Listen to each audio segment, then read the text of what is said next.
أعوذ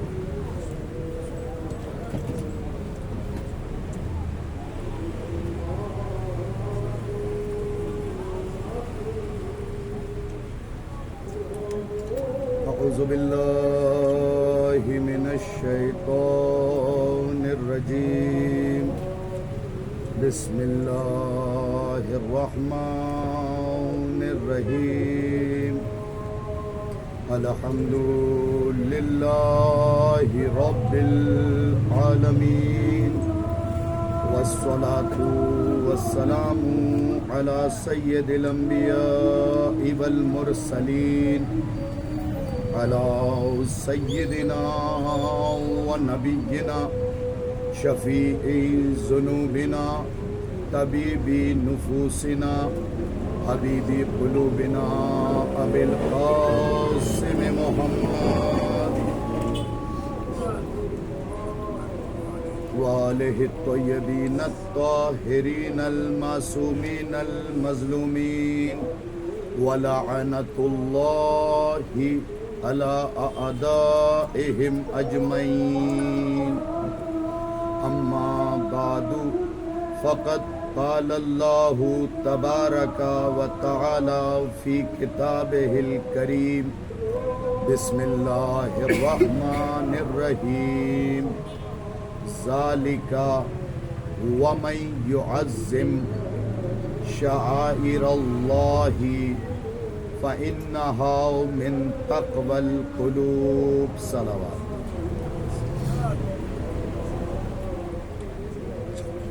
حاضرین مجلس سلام علیکم. پروردگار عالم ہم سب کی صحیح کو قبول فرمائے اور جناب سیدہ سلام اللہ علیہا ہماری اس حاضری کو اپنے اس رجسٹر میں درج کریں جس میں شفاعت کرنے والوں کا نام لکھا ہوا ہے. سب سے پہلے میں آپ سب کے ساتھ بیٹھ کے بہت اچھا محسوس کر رہا ہوں اور آپ سب کو یہ بتانا چاہتا ہوں کہ کبھی یہ نہ سوچئے گا کہ آپ بول نہیں پاتے، کبھی یہ مت سوچئے گا کہ آپ سن نہیں پاتے. یہ کمی ہماری ہے کہ ہم آپ کی آواز کو سن نہیں پاتے، مگر یہ سوچ کے مطمئن رہیے گا کہ اگر آپ کے پاس زبان نہ بھی ہو تو آپ کا امام آپ کو سن رہا. کبھی بھی پروردگار عالم جب کسی نعمت کو لیتا ہے تو اس کے بدلے میں ہمیں اس سے بہتر عطا کرتا ہے. آپ کبھی یہ سوچتے ہوں گے کہ سامنے والا جو شخص ہے اس کے پاس زبان ہے، مگر آپ یہ بھی سوچئے کہ نبی نے فرمایا ہے کہ گناہ کی 70 قسمیں زبان سے ہوتی ہیں. پروردگار عالم نے آپ کو ان 70 گناہوں سے بچایا ہے. ہم اپنی سماعت کے ذریعے بری چیزوں کو سنتے ہیں اور سننے کے بعد ہم کچھ ریئیکٹ نہیں کر پاتے. تو ایسی صورت میں پروردگار عالم نے اس چیز کو لے کے ہمیں سننے والے گناہوں سے بچا لیا. کبھی ان نعمتوں کے سلسلے سے خدا سے شکایت نہ کیجیے گا، کیونکہ پروردگار عالم نے جتنی نعمت دینی ہے اتنا ہی حساب لینا ہے. میں آپ کے سامنے ایک ایسے شخص کا واقعہ سنانے جا رہا ہوں جس کا نام ہے ابو بصیر. ابو بصیر مولا کے بہت پیارے چاہنے والے ہیں. جتنا آپ اپنے مولا کو چاہتے ہیں اسی طریقے سے وہ اپنے مولا کو چاہتے تھے. ابو بصیر کہتے ہیں جس کے پاس آنکھیں تو ہوں لیکن دکھائی نہ دے. مگر امام نے انہیں کیا کہا؟ آنکھیں تھی دکھائی نہیں دیتا تھا. امام نے انہیں کیا کہا؟ ابو بصیر دیکھنے والوں کا باپ.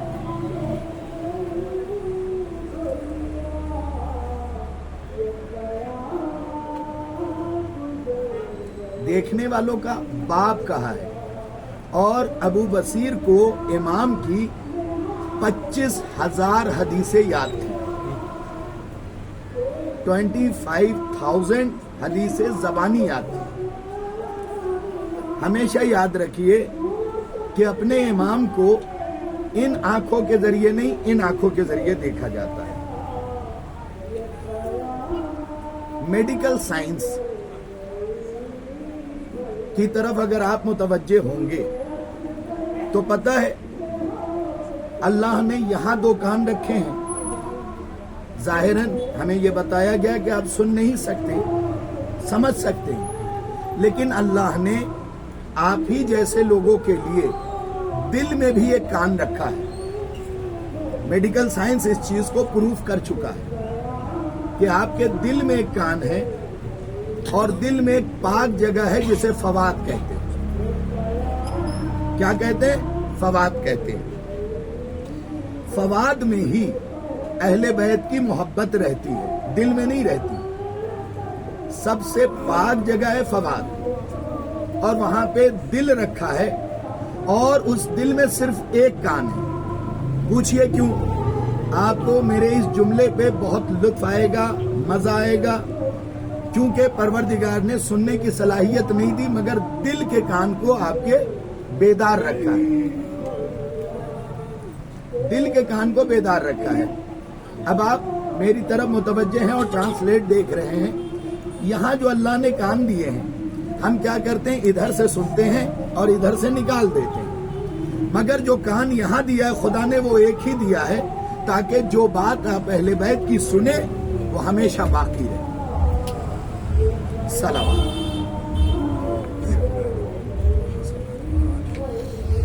تو حضرت ابو بصیر علیہ الصلاۃ والسلام امام کے صحابی بھی ہیں، شاگرد بھی ہیں، چاہنے والے بھی ہیں۔ ان کی دونوں آنکھیں تھی مگر روشنی نہیں تھی، دکھائی نہیں دیتا تھا۔ ایک دن حضرت ابو بصیر سے مولا نے کہا کہ دیکھو سامنے جو لوگ آ رہے ہیں ان سے پوچھو کہ انہوں نے اپنے امام کو کب دیکھا ہے، امام کو کب دیکھا ہے۔ ابو بصیر نے کہا مولا وہ سامنے کھڑے ہیں، آپ سامنے کھڑے ہیں، دونوں نے ایک دوسرے کو دیکھا۔ کہا جا کے پوچھو تو۔ جب جا کے پوچھا ابو بصیر نے کہ تم نے اپنے امام کو کب دیکھا، تو انہوں نے کہا امام سے ملاقات ہوئے 2 سال ہو گئے، جبکہ امام سامنے کھڑے تھے، 2 سال ہو گئے۔ ابو بصیر کو حیرت ہوئی کہ سامنے کھڑے اور اپنے امام کو نہیں دیکھ پا رہے ہیں۔ بالکل ویسے ہی دوسرا گروہ آیا، امام نے کہا اس سے پوچھو۔ اب 7 قدموں کا فاصلہ رہ گیا۔ اس نے کہا مولا اب 7 قدم پہ تو آپ کو دیکھ ہی رہے ہوں گے۔ کہا جا کے پوچھو۔ ان سے بھی پوچھا، کہا امام کو ملاقات ہوئے 1 سال ہو گئے، پچھلے سال مدینے میں امام سے ملاقات ہوئی تھی۔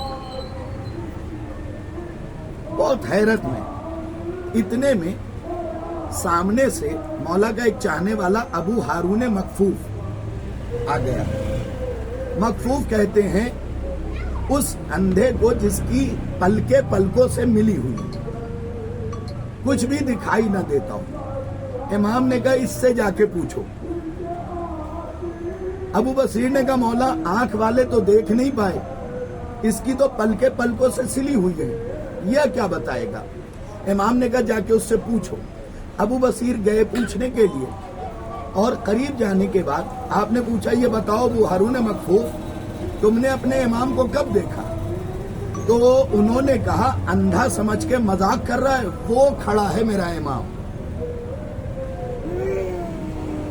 وہ کھڑا ہے میرا امام۔ تو اس کا مطلب اپنے امام کو ہم ان آنکھوں سے دیکھتے ہیں۔ اور خدا کا شکر ادا کیجئے،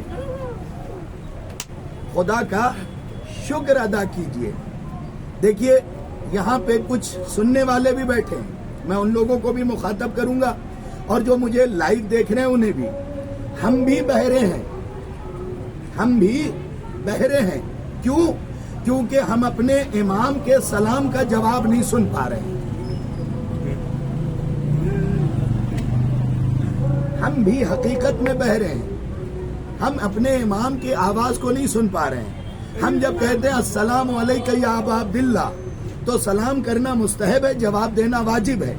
اگر ہم اپنے امام کی آواز کو نہیں سن پا رہے ہیں اس کا مطلب ہمارے پاس بھی کان نہیں ہے.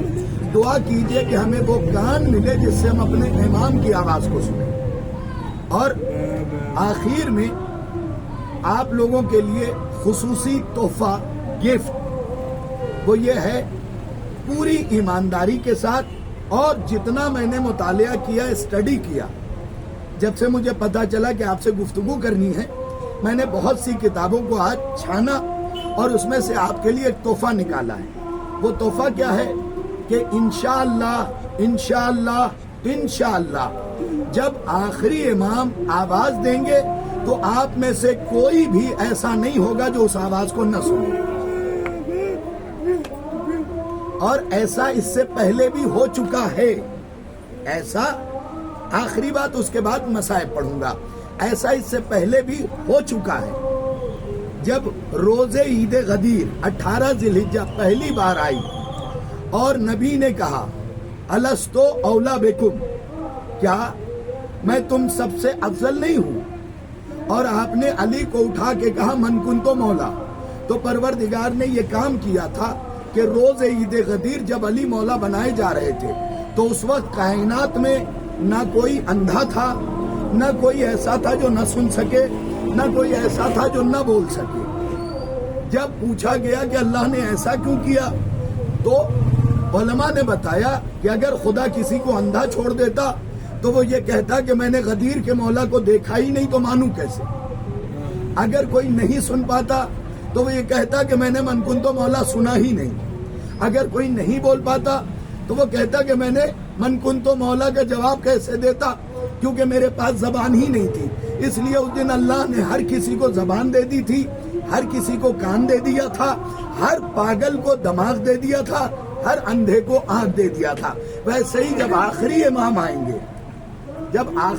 آئیں گے اور وہ آواز دیں گے, یاد کیجئے اور سر پہ ہاتھ رکھا کیجئے اپنے امام کے لیے کہ یاد کیجئے جب میرا آخری مولا آئے گا اور آپ کو آواز دے گا, آپ سب سنیں گے, آپ سب بولیں گے اور آپ سب اپنے امام کے پاس جائیں گے اور آپ اپنے امام کی بیعت کریں گے انشاءاللہ.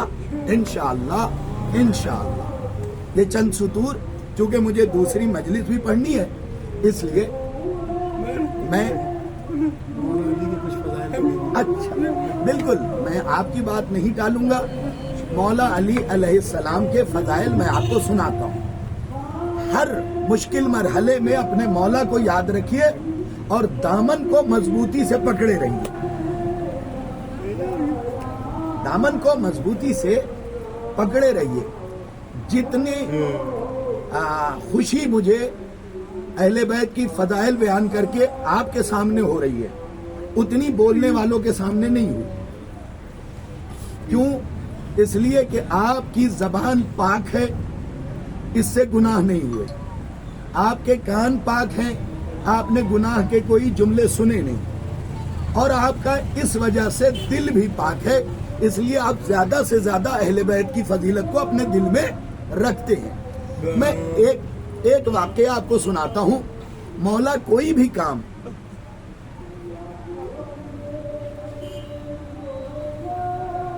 نعرہ حیدری مولا سلامت رکھے. ایک واقعہ سناتا ہوں کہ مولا کوئی بھی کام بلا وجہ نہیں کرتے.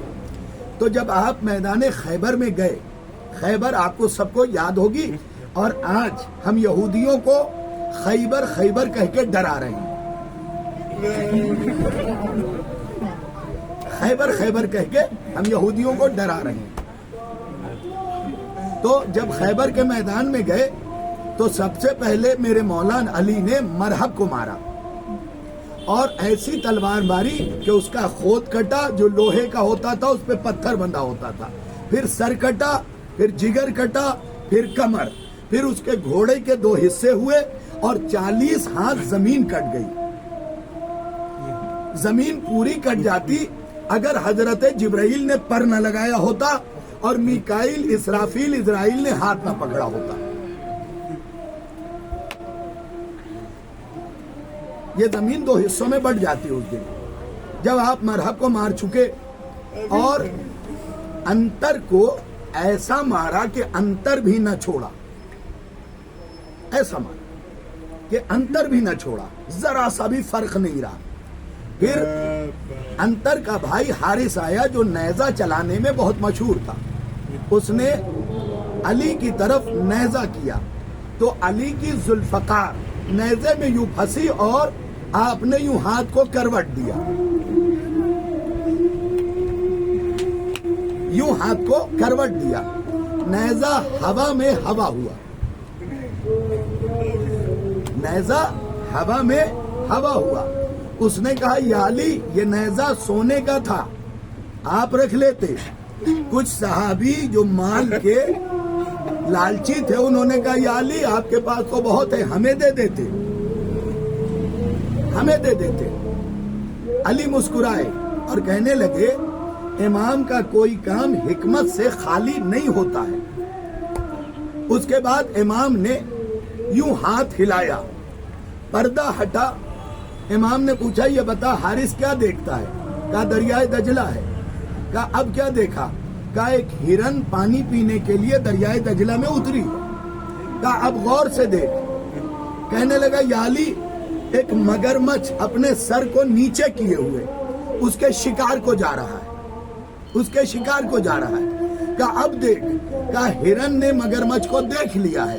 کہا اب دیکھ۔ کہا ہرن نے اب خیبر کا رخ کر دیا ہے، یعنی چہرہ خیبر کی طرف کر دیا ہے۔ کہا اب دیکھ۔ کہا ہرن اپنی زبان میں یا علی کہہ رہی ہے۔ امام نے کہا علی کہنے سے پہلے نیزہ مگرمچھ کو لگ جائے گا۔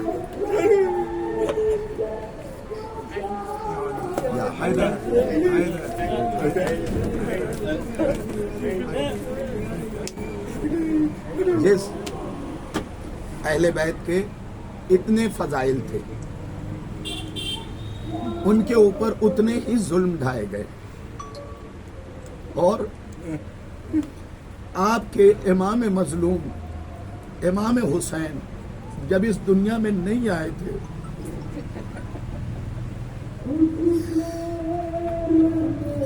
تب سے جناب سیدہ امام حسین کو سوچ سوچ کے روتی تھی۔ جب آپ درج عصمت میں تھے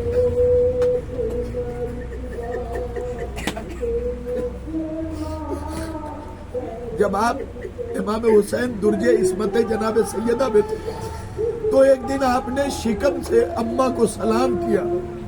کیا کہا پتہ ہے؟ السلام علیک انا ابنک عطشان، اماں اس بیٹے کا سلام جسے پیاسا مارا جائے گا۔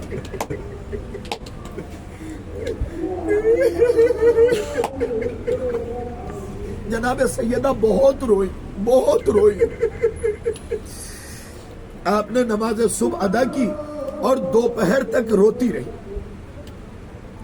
پورا دن اسی رونے میں گزرا۔ دوسرے دن بی بی نے پھر وضو کا پانی لیا۔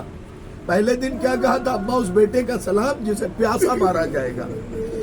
اس کے بعد دوسرے دن کا اماں اس بیٹے کا سلام جس کا بدن بے کفن رہے گا۔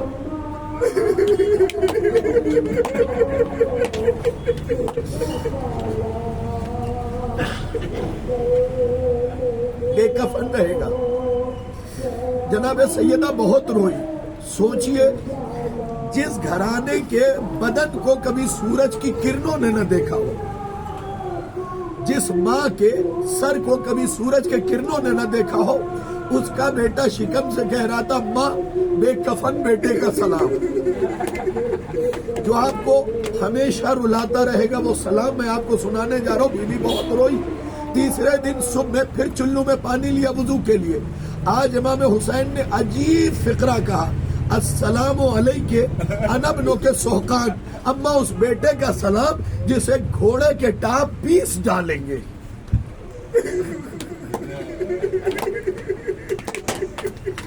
جناب سیدہ سلام اللہ علیہ بہت روتی رہی۔ جناب فضہ نے رسول اسلام کو بتایا کہ کہ یا رسول اللہ آپ کی بیٹی صبح کی نماز ادا کر کے ہچکیوں لے کے رو رہی ہے. رسول نے نالین نہیں پہنی, اپنی بیٹی کو کلیجے سے لگایا اور لگانے کے بعد تسلی دی. کہا کیوں رو رہی ہو؟ کہا بابا بھی میرا بیٹا دنیا میں نہیں آیا ہے, لیکن مجھے کہتا ہے بے کفن بیٹے کا سلام, پیاسے بیٹے کا سلام. ابا اس بیٹے کا سلام جسے گھوڑے کے ٹاپ پیس ڈالے گی. بابا میرا دل بیٹھا جا رہا ہے. رسول نے رو کے کہا ہاں فاطمہ ایسا ہی ہوگا. حسین کو اواجیہ نسل کے گھوڑے پامال کریں گے. اور پتہ ہے آپ کے امام نے کیا کہا؟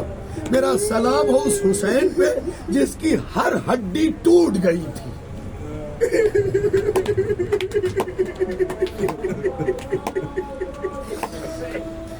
میرا سلام ہو اس امام پہ جس کے بدن کو پیس دیا گیا تھا. آخری فقرہ ہے مصائب کا, اتنا پیسا گیا تھا کہ 11 محرم کو سگی بہن جناب زینب چاروں طرف رخ کر کے کہہ رہی تھی کوئی تو بتا دے میرا بھائی کہاں ہے.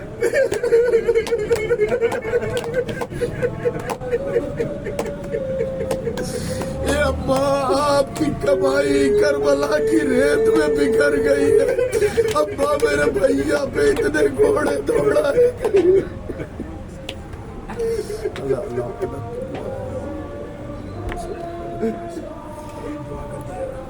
بارے الہ تجھے واسطہ محمد و آل محمد کا ہمارے ان آنسوؤں کو قبول فرما.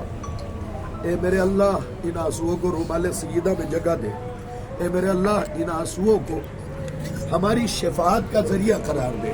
اے میرے اللہ تجھے واسطہ محمد و آل محمد کا, تجھے واسطہ سید الشہداء کا.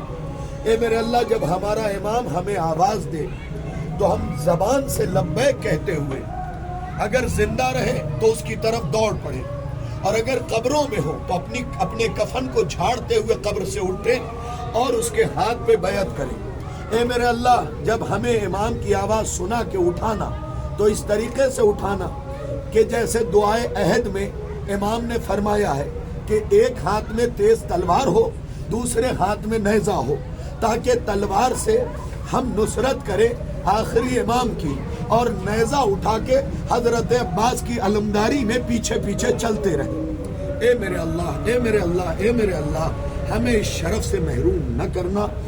پرچم اسلام کو سر بلند رکھنا, پرچم کفر و نفاق کو سرنگو رکھنا, اور آج جو بھی دین اور ہمارے ایمان کے دشمن ہیں انہیں دنیا سے نیست و نابود فرما.